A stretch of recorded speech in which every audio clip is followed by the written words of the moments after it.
Amigos, ¿qué tal? Bienvenidos a Radar Político. Les habla su amigo Pedro, hoy martes 5 de noviembre. Así está amaneciendo la Suprema Corte de Justicia. Ponen como un cementerio, no amigos, no es un altar de muertos, sino que a los opositores y a estos grupos les encanta hacer un poquito de show. Incluso vemos al fondo cómo hay gente pidiendo que regrese el expresidente Andrés Manuel López Obrador. Ya se fue, tiene un mes que se fue nuestro querido expresidente a descansar porque se lo merece y todavía sigue retumbando en la memoria de la gente. El día de hoy, pasadas las 10 de la mañana, se debe empezar a estar discutiendo el tema de la reforma al Poder Judicial dentro de la Suprema Corte. Están muy temerosos porque aparentemente puede ser que no lleguen a tener los votos que están buscando. Para empezar, el tema aquí es que todo el proceso que tuvo la reforma del Poder Judicial fue el proceso legítimo, fue el proceso legislativo que debe llegar.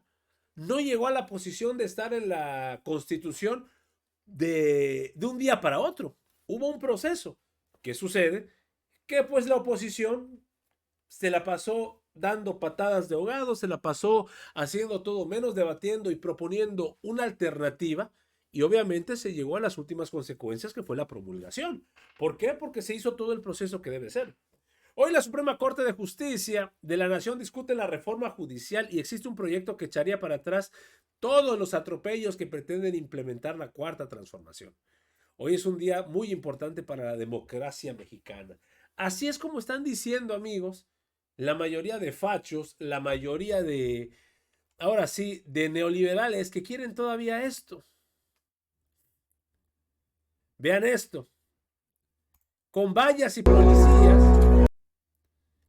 Clara Brugada cerró los accesos a la Suprema Corte, donde han llegado trabajadores del Poder Judicial de la Federación, de Ciudad de México, Aguascalientes, etcétera, para esperar la resolución de la Corte sobre la reforma judicial.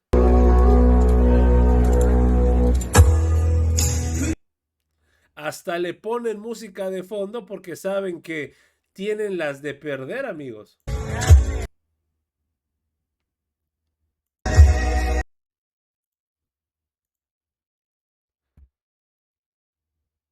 Y vean cómo les ponemos, cómo les ponen héroes de la Constitución. ¿Cómo se atreven a llamarles héroes de la Constitución, amigos, cuando Carranca, con ese proyecto de inconstitucionalidad, está violando todo, pero absolutamente todo? Ahí se ve la Suprema Corte. Y en una última entrevista donde entra Gerardo Fernández Noroña para recalcar el punto crucial sobre esta reforma, para evitar esas malas comunicaciones. Y como dicen, e incluso se lo comentan a la hora de entrevistarlo, es que lo que está haciendo el ministro Alcántara, no hay un precedente. Nunca se ha hecho algo así. Se la está volando. Humanidad, como lo escuchó Gerardo. Senador, gusto en saludarte. Muy buenas tardes, ¿cómo estás? José Manuel, ¿cómo estás? Buenas tardes al auditorio. Pues sí, muy buenas tardes. La verdad es que no tiene ningún artículo de la Constitución el Poder Judicial atribuciones para decir, este artículo me gusta, este no me gusta, este lo quito, este lo recorto. Mira, dice en su proyecto González Alcántara y Carranca, que se elijan los ministros de la Corte, que se elijan los integrantes del Tribunal de Disciplina, que se elija la Sala Superior, los magistrados de la Sala Superior del Tribunal Electoral del Poder Judicial de la Federación, y que no se elijan jueces y magistrados federales y locales. Pues, ¿con qué tienen qué? ¿Con fundamento en qué decide eso? Y peor que haya 7 ministros que lo respalden en semejante irresponsabilidad. O sea, jurídicamente es una majadería, es una decisión política lo que tomarían en todo caso, que busca poner al Poder Judicial por encima de los poderes del Ejecutivo, del Legislativo y del soberano, que es el pueblo. Se ha dicho, Gerardo, que es una salida política, aunque en realidad, pues, no encontramos, en efecto, en esta, te la concedo, pues no encontramos ningún tipo de atribución, olvídate, en la Constitución, en ninguna ley para que se pueda hacer, digamos, una especie de negociación posterior a la aprobación de una modificación, en este caso a la Carta Magna. Es decir, sí se excedió, se fue más allá el ministro González Alcántara Carranca. Sí, claro, porque si lo hubieran hecho antes, cuando estábamos en la discusión de la entonces reforma al Poder Judicial, pues sí podías buscar puntos de coincidencia. De hecho, plantearon que no se hiciera en una sola. Hay que recordar que la iniciativa en su momento planteaba la elección en una sola jornada. La dividimos en dos. Todas estas cosas se pudo haber dicho, a ver, pues si vamos a la elección de todos, empecemos con estos, luego con los siguientes. Lo más que llegaron ellos a plantear fue que se eligieran las vacantes, esto es, las nuevas personas que se integraran, y las nuevas personas juzgadoras que se integraran al Poder Judicial. Nunca hicieron un planteamiento de esta naturaleza, pero a estas alturas la Constitución no se negocia. A partir del 15 de septiembre, que se publicó en el Diario Oficial de la Federación, es ley vigente, y nosotros no podemos decir, a ver, los ministros de la Corte de Ministros, estos 8 particularmente, son simpáticos porque me mandan su carta de declinación a participar en el proceso electoral, que es su derecho, ellos no van a estar obligados, si quieren participan, si no, ya dijeron que no, y mandan su carta de renuncia porque la Constitución establece que si quieren retirarse con los saberes actuales, que son muy altos, tenían que renunciar la semana pasada, el penúltimo día de octubre, el 30, creo, si mal no recuerdo, y aplica hasta el último día de agosto de 2025, y eso lo hicieron puntualmente. Por ese artículo sí les gustó, porque ese no lo quitaron, o sea, son simpáticos. Ahora, parte de los señalamientos, Gerardo está platicando con el presidente de la mesa directiva del Senado, el senador Gerardo Fernández Noroña, pasan por, en efecto, esta es una, digamos, salida política que se busca construir desde la Corte a destiempo, de manera tardía. Pero hubo antes otro tipo de ordenamientos de mandatos judiciales y se desoyeron, se desacataron. En el proceso legislativo, previo a la publicación del Diario Oficial de la Federación, posterior incluso a la publicación del Diario Oficial de la Federación. ¿Qué decir de eso? Porque a mí me gusta llamarlo crisis constitucional, pero sí creo que estamos en una especie de pantano, en donde pues, nos encontramos como sociedad en medio de este jaloneo, por un lado, un ordenamiento, y luego hay quien dice, no, este ordenamiento no lo vamos a acatar porque no es consecuente con lo que ya se aprobó, con lo que ya se publicó, con lo que ya está escrito en la Constitución. ¿En dónde estamos y para dónde vamos, senador? Voy a lo que me estás preguntando, pero mira, hace un momento tú reconocías que no hay ninguna parte del marco constitucional que les dé facultades para lo que están haciendo. Y vayamos a la hipótesis de que determinan que el proyecto ilegítimo y legal que se arroga atribuciones que no tiene de González Alcántara y Carranca fuera aprobado. Y luego nos dijeran, es que no respetan, pues es que quienes no respetan son ellos, el Poder Judicial. A ver, un juez o una jueza, yo les pregunto dónde estudiaron Derecho, que emite un amparo cuando el artículo 71, fracción primera de la ley de amparo, dice explícito que no procede el amparo contra reformas constitucionales. Pretendieron parar el proceso electoral y les respondió en la Sala Superior del Tribunal Electoral, oigan, no procede un amparo para detener el proceso electoral. O sea, eso, imagínate que alguien metiera un amparo para que no hubiera elección presidencial y se lo concedieran, o sea, metería al país en una crisis de patrimonio. Eso está previsto en la legislación y no lo han obedecido, ¿no? Quienes han desacatado, quienes están en rebeldía con el marco legal y constitucional son el Poder Judicial, paradoja de paradojas, y nos acusan a nosotros. Me gusta además la reflexión que has hecho también, creo que no estamos en una crisis constitucional, digamos que estamos en un nivel de tensión muy grande, tú le llamas pantano, yo le llamo de tensión muy grande, donde el Poder Judicial pretende irse al siglo XIX cuando gobernaban los conservadores y erigirse en el supremo poder conservador, reitero, por encima del legislativo, del ejecutivo y sobre todo el soberano que es el pueblo.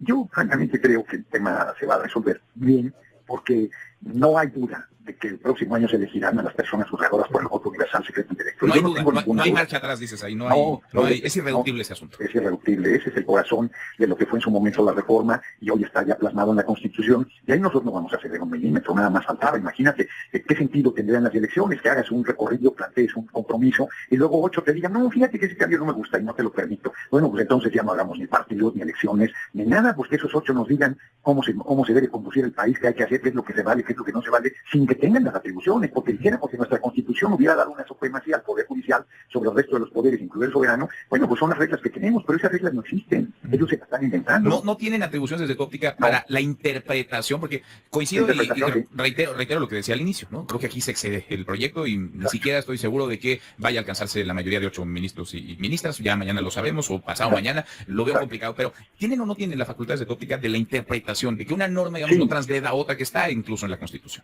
Sí tienen lo que se le llama el control constitucional. Nosotros emitimos una ley secundaria y ellos pueden decir si es constitucional o no. Inclusive pueden plantear si fue correcto el proceso legislativo, pero no pueden echar atrás una reforma hecha, publicada y convertida en parte del marco constitucional. No pueden decir de manera discrecional que les gusta y que no les gusta del nuevo marco constitucional, pues eso no está en sus atribuciones. Pero imagínate, cuando un juez dice, nosotros tenemos derecho de interpretación, estoy de acuerdo, y yo interpreto que el artículo 71, fracción primera, que explícitamente dice que no procede el amparo contra la reforma constitucional, yo interpreto que sí procede. No, bueno, ya me aviento por la ventana, porque eso no es una interpretación, eso es una violación flagrante del marco legal. Interesante. Ahora, déjame situarme en medio y uno en esta chamba suele quedar mal con ambas partes. Así como veo que se excede el ministro Juan Luis González Alcántara Carranca, ¿no te parece que ustedes se excedieron, se les pasó la mano en la reforma de supremacía En lo constitucional? de la impugnabilidad. Sí. Fíjate que no, así de verdad, porque, te digo por qué no. Se planteó un cambio al artículo primero que se retiró porque efectivamente generaba ahí polémicas y falsas discusiones sobre si los derechos humanos, una serie de cosas. Lo único que plantea la reforma, que ya es parte también de la Constitución, a partir del jueves en la noche, que fue publicada en el Diario Oficial de la Federación, es justo que este artículo 61 primero de la Ley de Amparo se llevó a la Constitución, porque no lo respetan en la ley, bueno, es decir, lo respetan en la Constitución, cuando me parece que están dispuestos a no respetar nada. Segundo, está en el marco constitucional, que no procede eso, echar atrás ya un cambio a la Constitución. El artículo 135 es muy claro de los atributos y los candados que se exigen para poder hacer una reforma constitucional. Y en ningún lugar dice que el Poder Judicial puede hacer lo que pretende hacer. Y lo único que la reforma que hicimos, que hoy es marco constitucional, establece es eso. Inclusive González Alcántara fue muy lejos al reducir a los cambios que hicimos a la Constitución en materia de Poder Judicial a un proceso electoral. Es cierto que el corazón de los cambios que se hicieron democratiza el Poder Judicial a través de la elección por oportunidad secreto y directo, pero no es una ley electoral, donde por eso le dio entrada a las acciones de inconstitucionalidad de los partidos opositores, que francamente eran improcedentes. Pero bueno, estamos en esa discusión. ¿Quién le da la razón a quién? Porque además, en este momento, llevan a un escenario muy delicado. Yo no comparto, ojalá tú tengas razón y que al final no den ese paso de echar atrás artículos de la Constitución sin tener facultades para ello, pero como bien también lo dices, eso lo sabemos hasta mañana. Pero de verdad creo que lo que había sido un error fue buscar reformar el artículo primero por toda la polémica que se armó, pero eso se retiró. Y queda, digamos, en un punto medio. Nada más aclárame porque creo que muchos quienes nos escuchan tienen esa inquietud. ¿Qué va a pasar si ustedes modifican la Constitución, le meten mano a algún artículo, tienen la mayoría calificada para hacerlo en ambas cámaras, la mayoría en los congresos estatales, modifican un artículo de la Constitución y este artículo, digamos, se contrapone con otro? ¿Qué va a pasar si chocan dos artículos, si se cruzan dos derechos, por ejemplo? ¿Quién sería ese órgano que determinaría que sí y que no queda establecido, escrito en la Constitución? El único que puede legislar es el Poder Legislativo, valga la redundancia. La Corte no tiene facultades, puede haber de repente errores en términos técnicos de contradicción o de, como tú planteas, ¿no? Y eso pues se resuelve con asumir que hay que hacer los ajustes respectivos, pero la Corte no tiene esa facultad. O sea, va a quedar en cancha del legislativo, si se chocan dos artículos, se contraponen, digamos. O del soberano, porque inclusive ellos habían ido muy lejos en ejemplos absurdos, decir que podíamos plantear la esclavitud o cosas así ridículas, ¿no? Entonces, pues ellos quitaron los derechos laborales con el outsourcing famoso, la subcontratación, liquidaron todos los derechos laborales y luego entregaron el petróleo, la energía eléctrica, el capital extranjero, hicieron pedazos los pilares fundamentales del marco constitucional. Nosotros, siendo oposición, fuimos a la Corte a decirle, oye, este tema, y ellos nos dijeron con razón, no tenemos atribuciones. Y hoy quieren plantear que sí las tienen cuando estamos haciendo cambios a favor del pueblo, pero si hay una previsión en la Constitución de qué pasa si llegase alguien que verdaderamente rompiera el marco constitucional. Está en el artículo 136 de la Constitución, que se llama de la inviolabilidad de la Constitución, y dice que si llegase un gobierno contrario al marco constitucional, todo lo que haga no vale. Y que una vez que el pueblo recupere su libertad, la Constitución volverá a valer, y que ese gobierno será juzgado junto con quienes colaboraron con él. Dicho de otra manera, quien tiene todo el tiempo en sus manos la defensa de la Constitución, de la patria y de la soberanía e independencia, pues ese pueblo mismo, ¿no? Alguien dirá, pero ¿cómo tal? Bueno, pues nosotros lo hemos hecho a través de una revolución no violenta por la vía electoral, pero inclusive el 39 le da al pueblo el derecho a la rebelión. Pues sí, y está ahí escrito. Veremos qué es lo que ocurre en las próximas horas. Mañana, no sé si mañana mismo se vaya a votar o si mañana comienza la discusión y se la van a aventar larga a lo largo de la semana, pero esta semana veremos la decisión de la Suprema Corte de Justicia de la Nación en torno a este proyecto, el proyecto que ha puesto sobre la mesa el ministro Juan Luis González Alcántara Carranca. Pues amigos, así están las cosas y en un par de horas se debe estar decidiendo esta situación, pero me llama muchísimo y poderosamente la atención que muchísimos medios, muchísimos fachos están diciendo no se va a tener la mayoría por parte de los ministros para votar. Entonces, ¿qué ha pasado por ahí? Porque Alejandro Moreno fue el que lanzó el primer mensaje diciendo hay un traidor entre ustedes, hay un Judas. Recordemos que fueron sus palabras la semana pasada. Entonces, por allá se debe estar cocinando algo que, pues obviamente, los simples mortales como nosotros no sabemos, pero esperemos que todo sea a favor de la democracia. Y a favor de la democracia me refiero, amigos, que sí, se necesita esa reforma al Poder Judicial.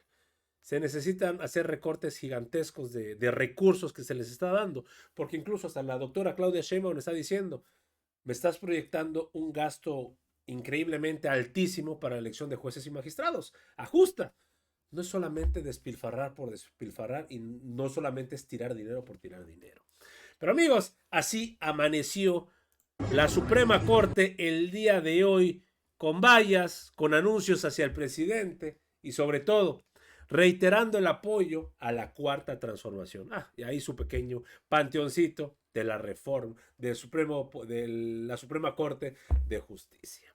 Amigos, hasta aquí la información al momento. Espero que haya sido de tu agrado. Si te gusta este contenido y te gustan estos videos, apóyanos suscribiéndote y regalándonos ese poderosísimo like. Yo soy Pedro para Radar Político y te agradezco el tiempo que me regalaste para ver este video y nos estamos viendo en una nueva transmisión.